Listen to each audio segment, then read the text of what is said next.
আজকে তোমাদের সাথে আমি একটা রেসিপি শেয়ার করব, সেটার নাম আমি দিয়েছি ডিম নিয়ে ছিনিমিনি খেলা।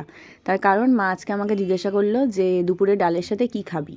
তো আমি বললাম যে ডবল ডিমের অমলেট হয়ে যাক, কারণ ডিম আমার সব থেকে পছন্দের। তো মা বললো ঠিক আছে তুই তাহলে বানা। সাধারণত আমি কিন্তু অত্যাধিক বেশি করে পেঁয়াজ দিয়ে ডিমের অমলেট খেতে মারাত্মক ভালোবাসি, কিন্তু আজকে আমার মাথায় ভূত চেপেছিলো, তাই ভাবলাম ওসব পেঁয়াজ টেয়াজ দূরে যাক, আমি আজকে পোচ টাইপ ডবল ডিমের অমলেট বানাবো। তো সেরকম এরকম ফ্রাইং প্যান নিয়ে একেবারে আফ্রিকা থেকে এশিয়া অবধি ঘুরিয়ে একটা কোনো রকমভাবে তেল ঠেল মাখিয়ে শুরু তো করলাম বানানো।